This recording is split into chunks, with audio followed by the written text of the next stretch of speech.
के घर में बहुत सारी आपदा विपदा आती है ना, तो फिर वो किसी से पूछने जाते हैं उपाय कि जी हम इनको कैसे भगाएं। तो उनको बताया जाता है आप अखंड ज्योति जला के रखना, तो आपके घर से सब बुरी शक्तियां पलायन कर जाएंगी, भाग जाएंगी। किसी को बताया जाता है आप अखंड जाप करना, इतने दिन का जाप टूटे नहीं, या तो आप बैठ के करें, या तो चलते हुए करें, या काम करते हुए भी करें, या दोनों हाथों से काम कर रहे हैं तो जिह्वा से करें, पर जाप नहीं टूटना चाहिए आपका, अखंड जप। तो फिर वो बताते हैं कि बुरी शक्तियां भाग जाती हैं। क्योंकि अगर उस व्यक्ति को कहा जाएगा कि आप इतने लाख इतने हजार मंत्रों का अखंड जाप करो, कुछ लोग ऐसे बताते हैं, कुछ लोगों से हमने मतलब सुना है ऐसे, और वो प्रामाणिक व्यक्ति हैं, तो कहते हैं कि जी ये गुरुजी है ना, ये मंत्र दीक्षा देने से पहले 15 लाख बार गायत्री मंत्र लिखवाते हैं, 20 लाख बार ओंकार लिखवाते हैं, और उसका अखंड जाप करवाते हैं। अब जो व्यक्ति 20 लाख मंत्रों का अखंड जाप करेगा तो फिर वो उसकी प्रकृति बन जाएगी, तो फिर तो स्वाभाविक होने लगेगा, एक ट्रैक बन जाता है ना, जैसे जमीन पे एक ट्रैक बन जाता है जहाँ से 5, 7, 10, 20 बार व्यक्ति जाते हैं, सभी व्यक्ति जाते हैं, तो वो एक ट्रैक बन जाता है, एक रास्ता, पगडंडी बन जाती है। फिर उसके बाद फिर जो भी जाएंगे वहीं से ही जाएंगे। तो ऐसे ही हमारे मन के भी ट्रैक बन जाते हैं, हमारा मन उसी ट्रैक पे चलता है। फिर एक बार तो प्रयास पूर्वक ट्रैक बनाने पड़ते हैं, ध्यान का, जप का, योग का। अब जो व्यक्ति यहाँ पतंजलि योगपीठ में 6 महीने 1 वर्ष रह गया और रोजाना नियम से जिसने व्यायाम प्राणायाम किया, अब 1 साल के बाद वो चाहे यहाँ रहे या यहाँ से जाए, वो जहाँ भी रहेगा योग जरूर करेगा, क्योंकि उसके मन का एक ट्रैक बन गया, एक रास्ता, एक पगडंडी बन गई। तो इसलिए यहाँ ये कह रहे हैं कि यज्ञ भूमि बनते ही क्या करें, आप शांति के मंत्रों का जाप करें, ताकि यज्ञशाला में कोई अशांत करने वाली शक्ति का प्रवेश ना हो। शांतयश्चाभिवर्धनताम यथाकल्पम यथा विधि, जैसा उसका विधान है, जिन मंत्रों का विधान किया गया है उन मंत्रों का ही पाठ करें। तो हमारे जीवन के लिए भी हमारे ऋषियों ने विधान किया है, खाना खाते समय ये मंत्र बोलें, स्नान करते समय ये मंत्र बोलें, आपोहिष्ठामयो भुवस्सुत, सोते समय ये बोलें, सुबह जगते ही ये 5 मंत्र बोलें, यज्ञ के समय ये बोलें, प्रार्थना उपासना में ये बोलें, संकल्प के लिए ये बोलें। तो जैसा जैसा विधान है उसके अर्थ को ध्यान में रखते हुए यदि हम पूरी जागरूकता पूर्वक और पूरी ईमानदारी पूर्वक अपनी दिनचर्या करें, तो फिर कोई पिछले जन्म का ही कोई प्रारब्ध कर्म अगर फल देने के लिए तैयार है तब तो भले ही, वरना तो व्यक्ति को वो ऊपर उठता ही चला जाएगा, उसको गिराने वाला कोई नहीं है। अगर जो 100% कोई फॉलो करे इसी दिनचर्या का, जो अपने गुरुकुल की दिनचर्या है, तो इसमें थोड़ी थोड़ी देर के बाद तो कितने सुंदर सुंदर मंत्रों का विधान ऋषियों ने किया है कि ये काम करते समय ये मंत्र बोलना, और वो मंत्र बोलते समय तज्जपस तदर्थ भावनम, वैसी भावना भी बना लें हम, श्रद्धा भक्ति से युक्त, विश्वास से युक्त होके भी करें। हमें विश्वास भी होना चाहिए कि जो बोल रहा हूँ ये पूरा होने वाला है, ऐसा विश्वास भी होना चाहिए, यंत्रवत नहीं होना चाहिए। तो फिर कोई रोक नहीं सकता है, जिसके लिए जो बोल करके आप प्रार्थना कर रहे हैं, वो कर्म कर रहे हैं, 100% उसका वैसा ही रिजल्ट आएगा, वैसा ही परिणाम आएगा। शक्यः क्रतुम अयम यज्ञ सर्वेण अपि महीक्षिता, और कह रहे हैं अयम यज्ञ, ये यज्ञ सर्वेण महीक्षिता अपि ही कर्तुम शक्यः, हमारे साथ साथ और भी जो आसपास के राजा हैं, दूसरे जो राजा हैं, वो भी इस यज्ञ को कर सकते हैं। न अपराधो भवेत न कष्ट यद अस्मिन् क्रतु सप्तमे, और कह रहे हैं कि यदि इसमें न अपराधो भवेत न कष्टो भवेत, अगर कोई अपराध ना हो किसी के द्वारा, और अगर किसी को कोई कष्ट ना हो तो हमारे साथ साथ दूसरे राजा भी इसमें भाग ले सकते हैं। तो यज्ञ का तो मतलब ही ये होता है कि एक से अधिक मिल करके उसको करें। जिस कर्म को एक से अधिक लोग मिल करके करें तो वो यज्ञ बन जाता है फिर। तो यज्ञ कर्म कैसे करना चाहिए? ज़्यादा से ज़्यादा लोग मिल करके, जितना संभव हो सके।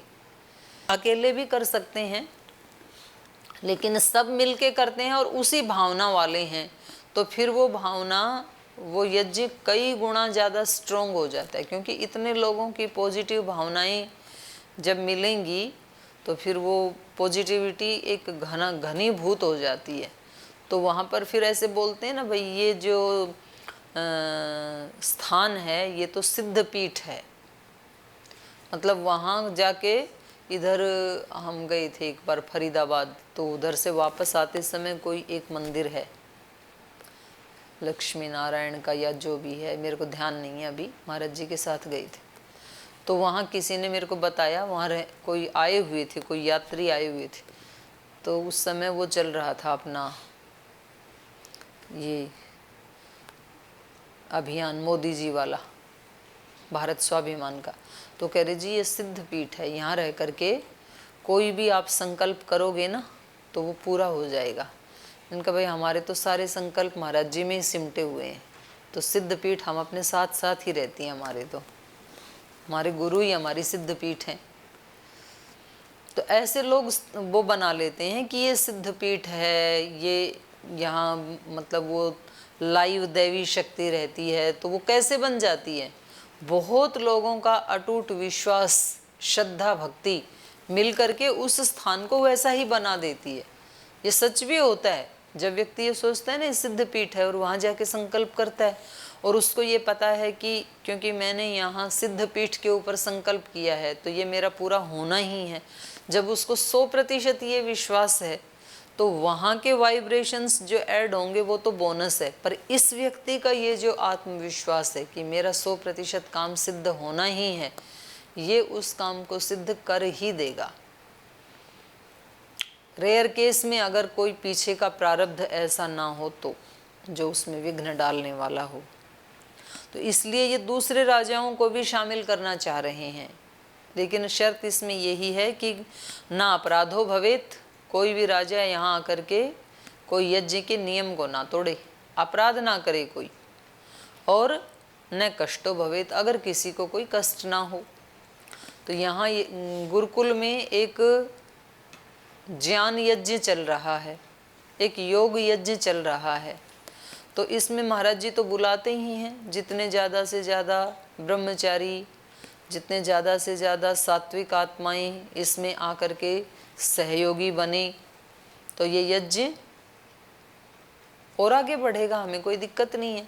लेकिन शर्त क्या है? वो आने वाले जो व्यक्ति हैं वो एक तो अपराधी ना हो, क्योंकि अपराध करेंगे तो पूरे यज्ञ को ही खंडित कर डालेंगे। तो एक तो अपराधी ना हो, एक आने वाले व्यक्ति को कोई कष्ट ना हो, क्योंकि उसका आधा मन संसार में रहेगा, आधा यहाँ रहेगा, तो फिर वो कष्ट उठाता रहेगा ना, तो फिर उसको कोई लाभ नहीं होगा इस यज्ञ का। तो ये ज्ञान यज्ञ तो चल रहा है यहाँ पे, और इसमें सभी लोग आकर के यदि इसको ज्वाइन करें, और आजकल तो डिस्टेंस एजुकेशन का ज़माना है, और आजकल नहीं है, ये तो प्राचीन काल से है। एकलव्य का उदाहरण है ना हमारे सामने। तो उस समय भी द्रोणाचार्य तो रहते हैं हस्तिनापुर में और एकलव्य रहते हैं जंगल में, लेकिन उन्होंने गुरुजी से शिक्षा ले ली, तो सारा सब सीख लिया उन्होंने।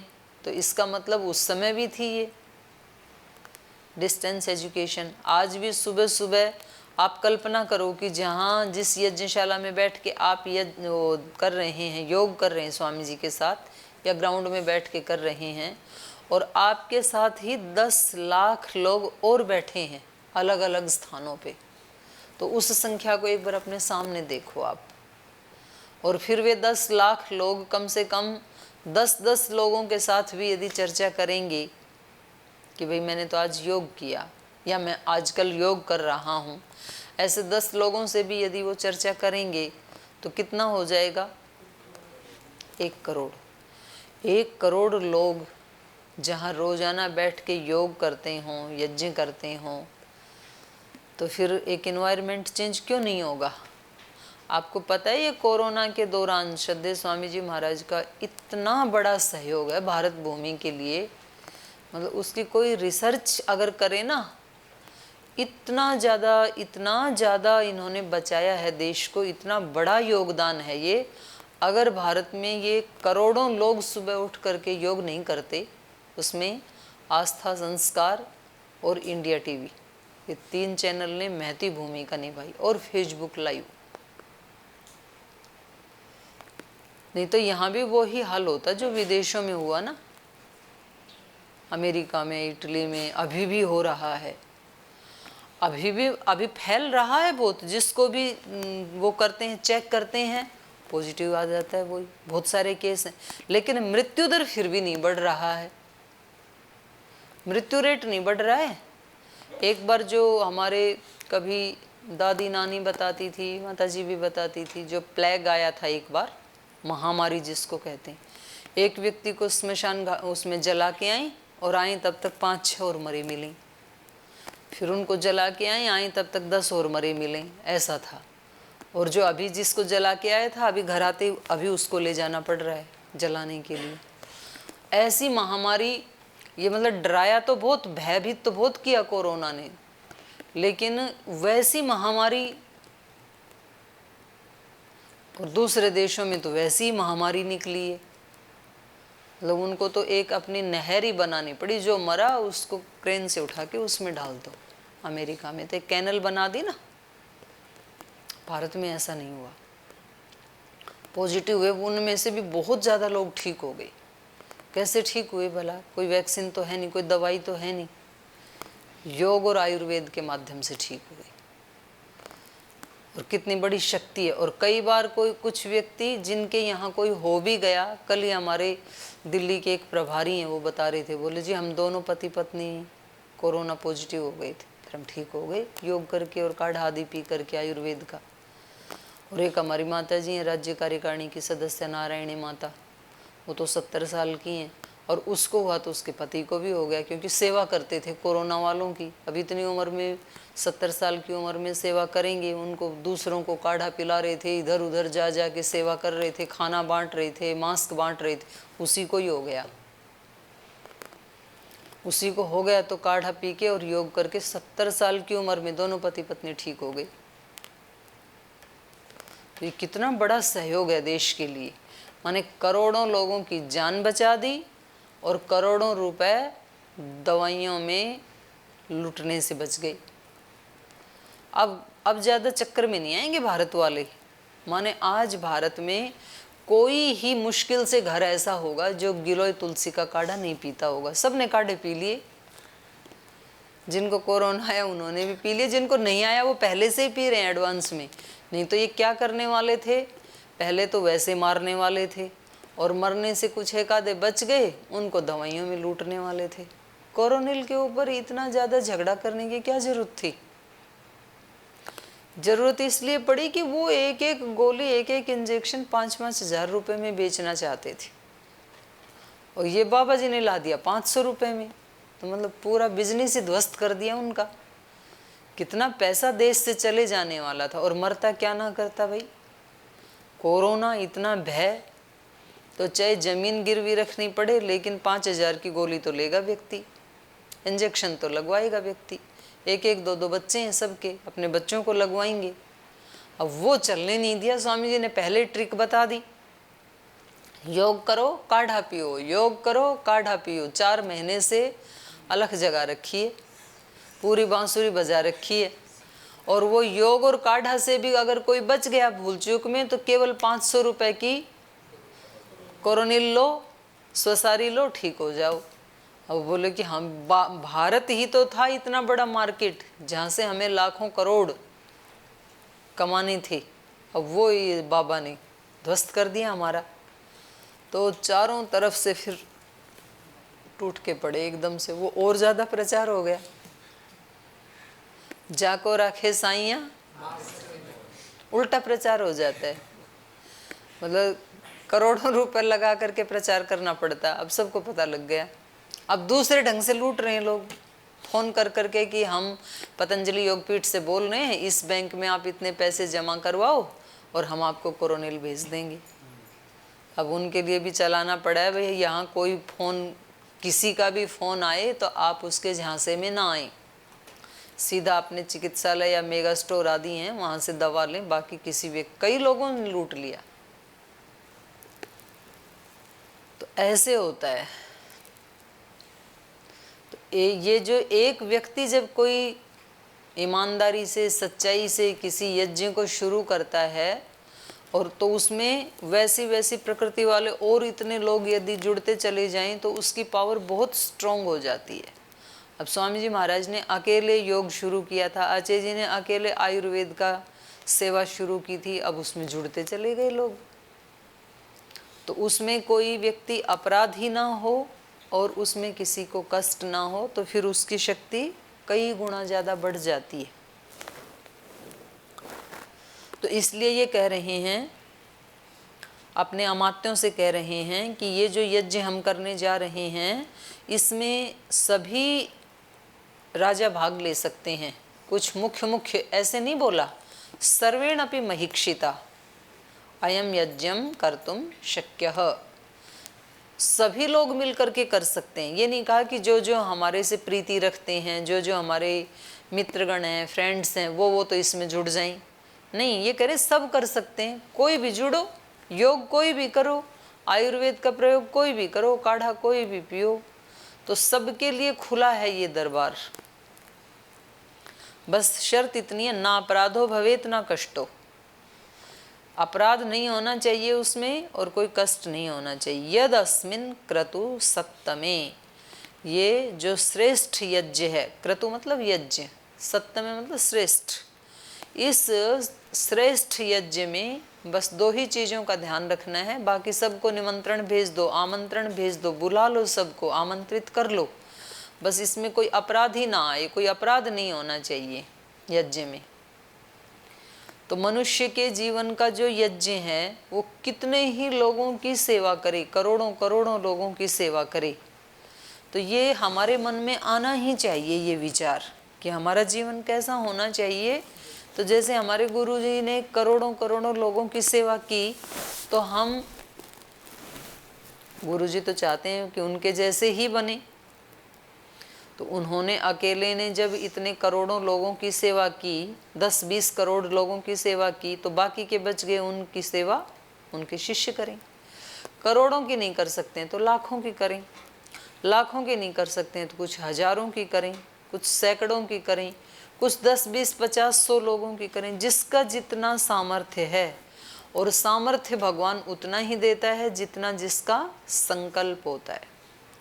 आप क्या संकल्प लेके चलते हैं?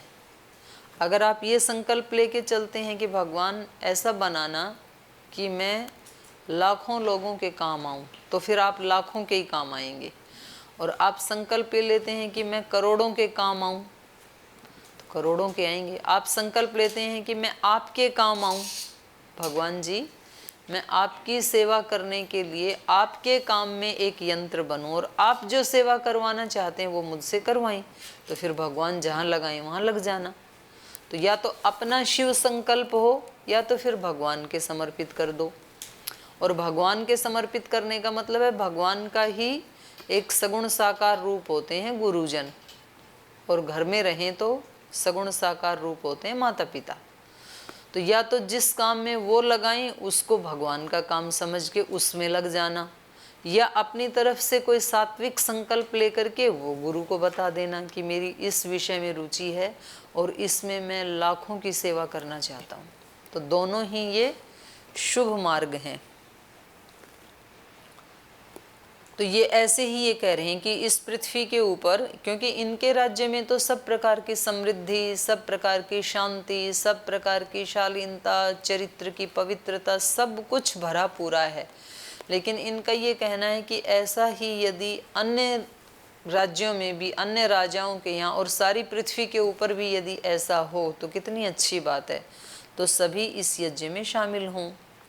फिर उनको बता रहे हैं, छिद्रम ही मृगयन्त्येते विद्वांसो ब्रह्म राक्षसाः विधिहीनस्य यज्ञस्य सद्यः कर्ता विनश्यति।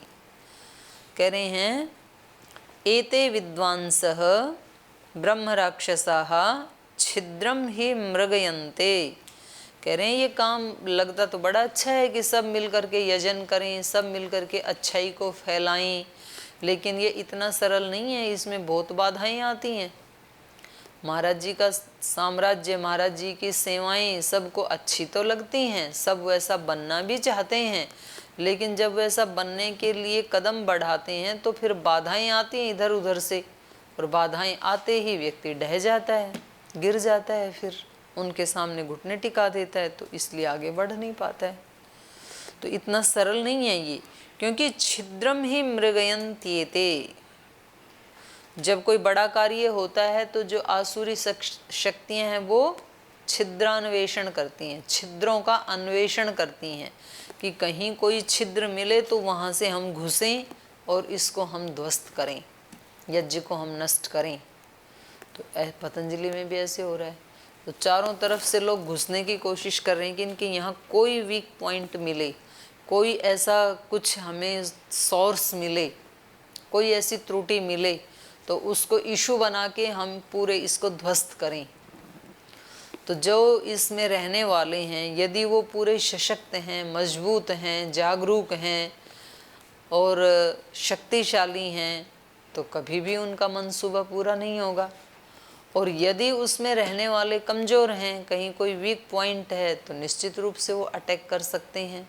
फिर अटैक करने के बाद भी उसको आप कैसे फेस करते हैं, उसको हरा सकते हैं या आप हार जाएंगे उससे, तो ये सब उसकी शक्ति के ऊपर निर्भर करता है। तो ये पहले से ही सावधान है महाराजा दशरथ।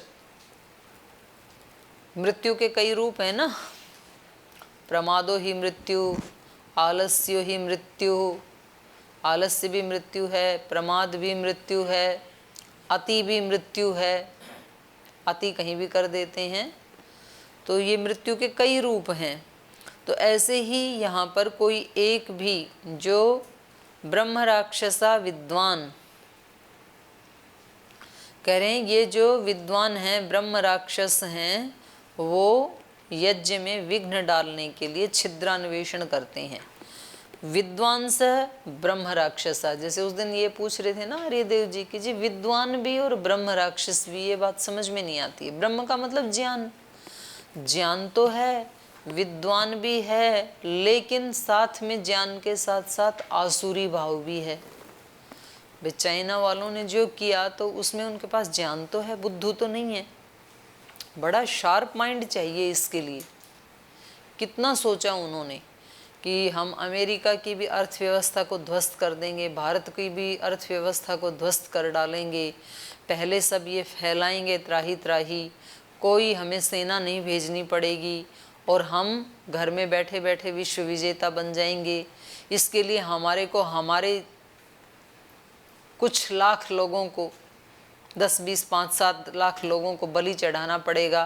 तो चढ़ा देंगे, दिक्कत क्या है, हमारे पास तो पहले ही जनसंख्या अधिक है। और उसके बाद पहले तो इनको वैसे मारेंगे और उसके बाद 4-6 महीने के बाद कोई वैक्सीन निकालेंगे इसकी, फिर हम दवाइयों में लूटेंगे। तो सारी की सारी अर्थव्यवस्था घर बैठे हुए बिना युद्ध किए हमारे हाथ में होगी। तो कितना माइंड लगाया, एक दिन में नहीं हुआ ये, 10-12 वर्षों की तैयारी है, लगे हैं तब से 10-12 वर्ष से। ये इसका बायोवेप बनाना चाह रहे थे कोरोना का, मतलब हो गया, लीक हो गया। और फिर इसके पीछे भी लीक भी हो जाता है तो कैसे करना है, पूरा प्री प्लान।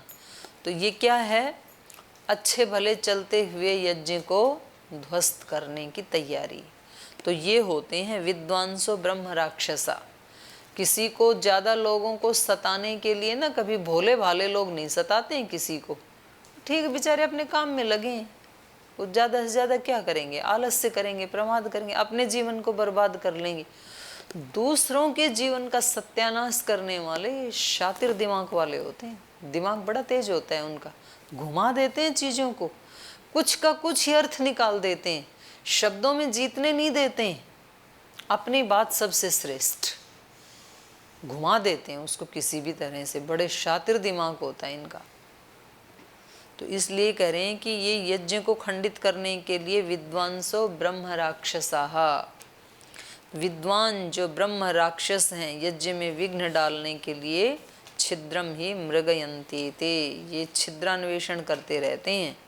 और ये ध्यान रखना, विधिहीनस्य यज्ञस्य सद्यः कर्ता विनश्यति, जो विधिहीन यज्ञ होता है वो सद्य, अद्य मतलब आज, सद्य मतलब अभी, उसी समय, जैसे ही वो आसुरी शक्ति ने प्रवेश किया, जैसे ही यज्ञ खंडित हुआ, वैसे ही यजमान भी नष्ट हो जाएगा, यजमान का नाश कर देता है तुरंत। कोरोना एक बार अंदर घुसा तो अगर उसके पास योग की शक्ति है नहीं लड़ने की, मार देगी 2 दिन के बाद ही, तो मर गए ना कितने लोग। तो विधिहीन से यज्ञ से सद्य कर्ता विनश्यति, और इतनी, भले ही मान लो कुछ लोगों का जीवन भी बच गया, लेकिन तो भी उनके साइड इफेक्ट तो बहुत आ रहे हैं अभी भी। तो कभी भी हमें विधिहीन कर्म यदि हम करते हैं, ये केवल यज्ञ की बात नहीं है, ये हमारे जीवन यज्ञ की और हर छोटे बड़े काम के साथ जुड़ी हुई बात है ये। अगर हम विधिहीन कोई कर्म करते हैं तो इतना ही नहीं है कि जी हमें उसका फल नहीं मिलेगा। अगर हम ठीक से पढ़ाई नहीं पढ़ते हैं, पाठ नहीं पढ़ते हैं, तो कोई बात नहीं जी, हमारे कम मार्क्स आ जाएंगे। इतना ही नहीं है ना, वो उल्टा वार भी करता है। ये जो आलस्य प्रमाद है, ये जो गफलत है, ये केवल मार्क्स तक सीमित नहीं है ना, ये तो हमारे जीवन को ही नष्ट कर देने वाली है। तो इसलिए ये कोई भी कर्म हम विधिहीन ना करें। गीता में भी यही कहा, रामायण भी यही कह रही है। तो ये बहुत ही सुंदर प्रसंग चल रहा है, इसकी शेष चर्चा कल करेंगे। आज यही पाठ को विराम देते हैं।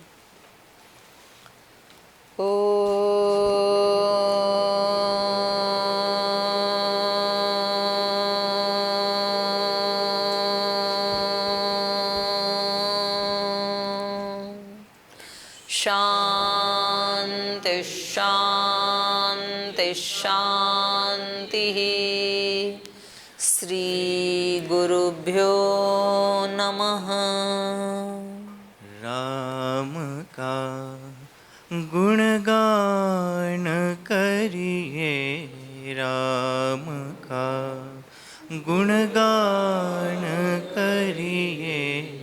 राम प्रभु की भद्रता का, सभ्यता का ध्यान धरिए, ध्यान धरिए। राम का गुणगान करिए, राम का गुणगान करिए। राम के गुण गुण चिरंतन, राम के गुण गुण चिरंतन।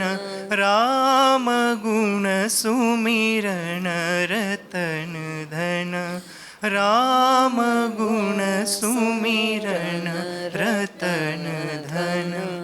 मनुजता को कर विभूषित, मनुज को धनवान करिए, ध्यान धरिए। राम का गुणगान करिए, राम का गुणगान करिए। राम का गुणगान करिए, राम का गुणगान करिए। राम। ओम श्री गुरुभ्यो नमः।